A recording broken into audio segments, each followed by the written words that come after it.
아침에 나로 주의 인자한 말씀을 듣게 하소서. 성도 여러분 안녕하세요. 화요일입니다. 오늘도 하나님의 사랑이 여러분들의 삶의 자리에 가득하기를 간절히 소망합니다. 말씀 한 국봅니다. 요나서 3장 1절부터 10절까지의 말씀입니다. 봉독해 드립니다. 여호와의 말씀이 두 번째로 요나에게 임하니라 이르시되 일어나 저 큰 성읍 니느웨로 가서 내가 내게 명한 바를 그들에게 선포하라 하신지라.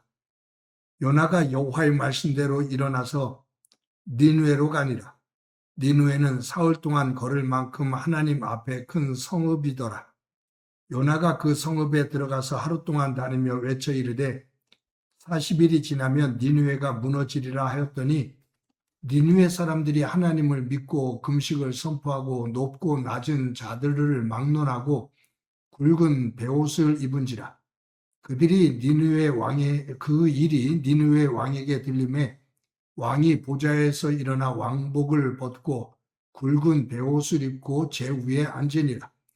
왕과 그의 대신들이 조서를 내려 니느웨에 선포하여 이르되 사람이나 짐승이나 소떼나 양떼나 아무것도 입에 대지 말지니 곧 먹지도 말 것이요 물도 마시지 말 것이며 사람이든지 짐승이든지 다 굵은 베옷을 입을 것이요 힘써 하나님께 부르짖을 것이며 각기 악한 길과 손으로 행한 강포에서 떠날 것이라. 하나님이 뜻을 돌이키시고 그 진노를 그치사 우리가 멸망하지 않게 하시리라. 그렇지 않은 줄을 누가 알겠느냐 한지라. 하나님이 그들이 행한 것 곧 그 악한 길에서 돌이켜 떠난 것을 보시고 하나님이 뜻을 돌이키사 그들에게 내리리라고 말씀하신 재앙을 내리지 아니하시니라. 아멘. 성경의 그 중요한 중심 주제 가운데 하나가 회복입니다. 실패한 사람들이 하나님의 은혜 가운데 다시 제자리로 돌아와 회복되어지는 모습, 그 회복되어짐, 그것이 성경의 주제입니다. 이것이 크게 보면 아담과 하와가 하나님의 명령을 어기고 선악과를 따먹음으로써 에덴에서 추방이 됩니다. 죽음의 길을 걷죠. 하나님께서 그 아담의 후손인 인류를 당신의 하나밖에 없는 아들 예수님을 그 죄값으로 대속의 희생물로 내어주시고 예수님의 십자가의 죽음 그리고 하나님 아버지의 부활을 통해서 인류가 다시 잃었던 하나님의 나라 그곳으로 회복되어지는 겁니다. 그래서 구원은 회복입니다. 하나님을 중심으로 회복되어지는 것 그것이 구원입니다. 여러분 이 회복의 사람들이 성경에 많이 나오죠. 그 회복되어지는 사람들을 통해서 하나님께서 구원의 역사를 말씀해 주시는 거고요. 특별히 몇 사람을 보면 아브라함입니다. 아브라함은 하나님의 약속을 믿고 떠납니다.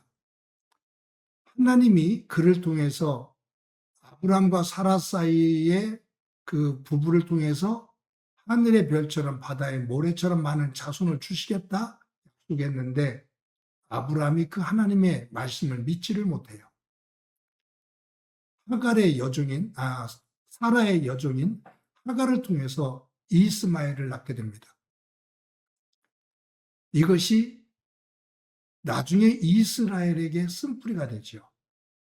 그런데 하나님께서 이 아브라함을 다시 회복시키셔서 믿음의 조상의 자리에 우뚝 세워주십니다.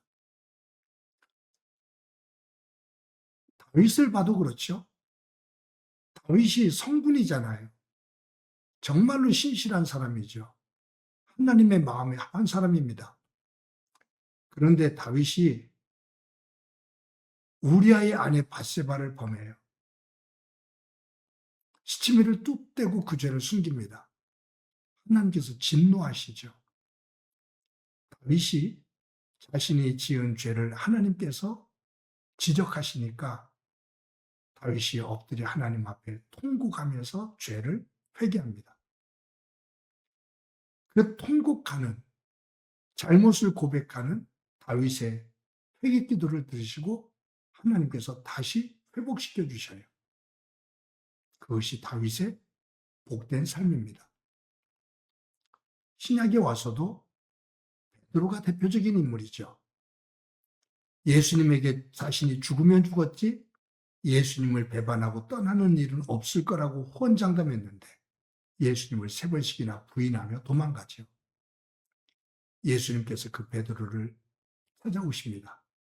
그리고 다시 부르시고 회복시켜 주십니다.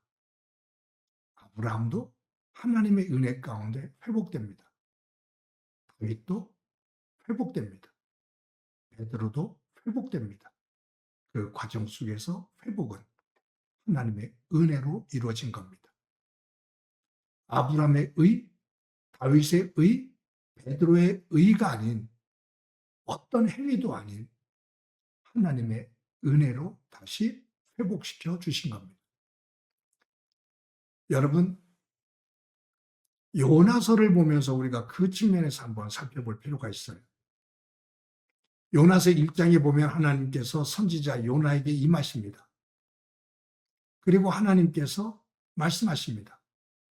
니느웨로 일어나서 니느웨로 가라. 가서 그들에게 회개하라고 전해라. 그래서 동사가 5개 나옵니다. 임하시니라, 임하니라, 이르셨다, 말씀하셨다, 일어나라, 가라, 전해라.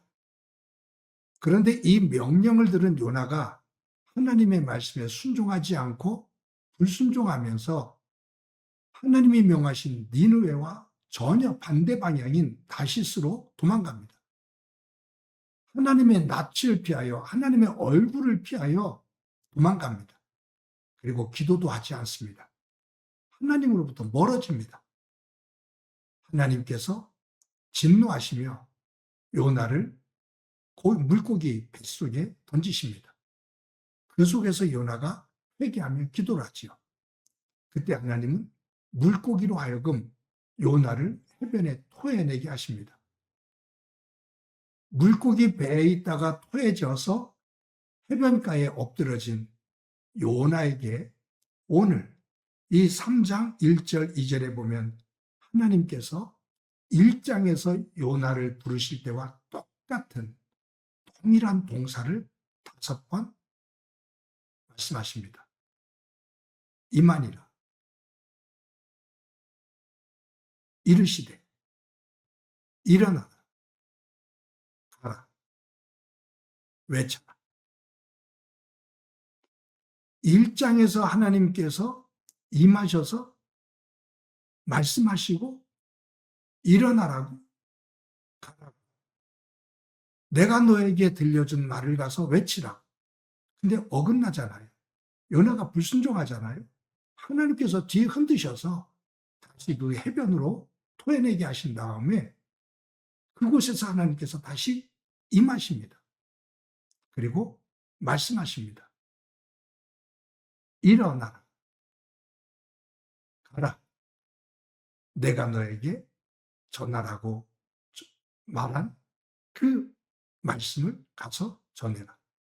똑같은 단어가 1장에서도 나오고 3장에서도 나옵니다. 이렇게 볼 때 하나님은 하나님께서 행하기로 결정하신 일을 사람으로 인해 멈추는 일은 없습니다. 하나님의 구원의 역사와 섭리는 멈추질 않습니다. 하나님은 사람을 통해서 그 구원의 역사를 이루시거든요. 그런데 하나님께서 부르시는 이들이 하나님의 사람들이 순종을 하지 않으면 그 하나님의 구원의 역사, 섭리가 잠시 지연될 뿐입니다. 하나님은 그 사람을 고쳐서 제자리에 오게 해서 쓰시든지 아니면 그 사람이 끝까지 불순종하면 그를 제쳐두고 다른 사람을 부르셔서 하나님의 구원의 역사를 이루시든지 하나님은 그 구원의 역사를 이루십니다. 그런 측면에서 볼 때 불순종을 하면 도리어 그것이 나에게 아픔이 됩니다. 그것이 나에게 혼란이 되고 그것이 나에게 고통이 되기도 합니다.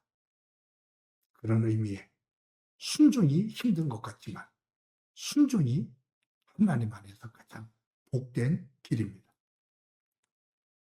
여러분, 요나가 될 수 있었던 것은 하나님의 은혜입니다. 우리가 누가복음에 보면 집을 나간 둘째 아들의 이야기가 나오죠. 보통 우리가 탕자의 비유라고 그렇게 제목을 붙입니다. 아버지로부터 제 억지로 재산을 물려받아서 세상으로 나가 흥청망청 방탕한 삶을 삽니다. 모든 재산을 다 잃고 돼지 우리에서 주엄 열매를 주워 먹는 그 처참한 모습이 되었는데 아버지가 그리워집니다.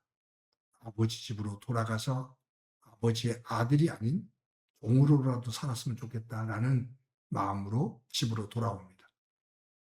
그런데 멀리서 오는 한 사람의 모습을 보고 아버지는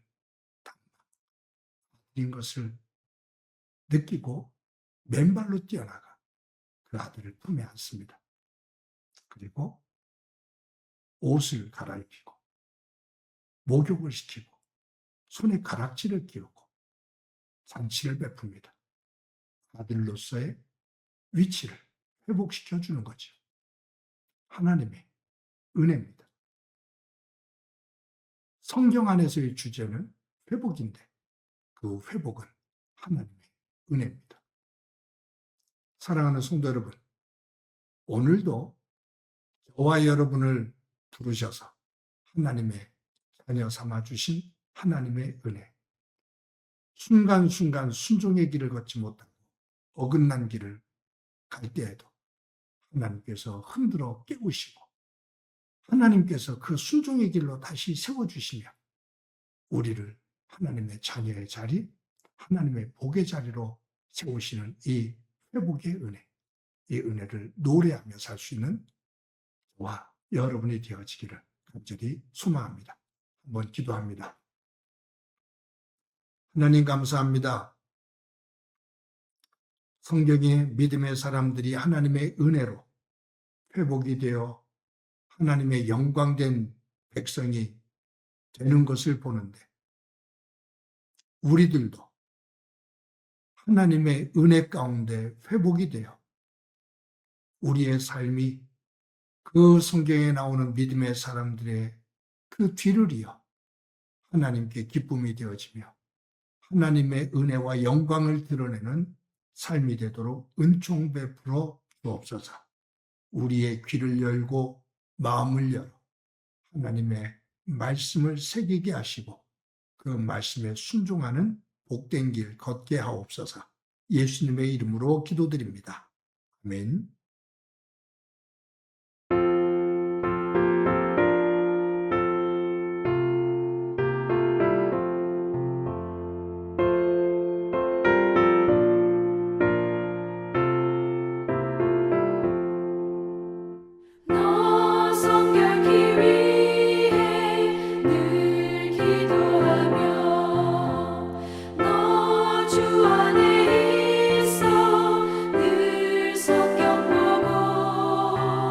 온 형제들 함께 늘 사귀며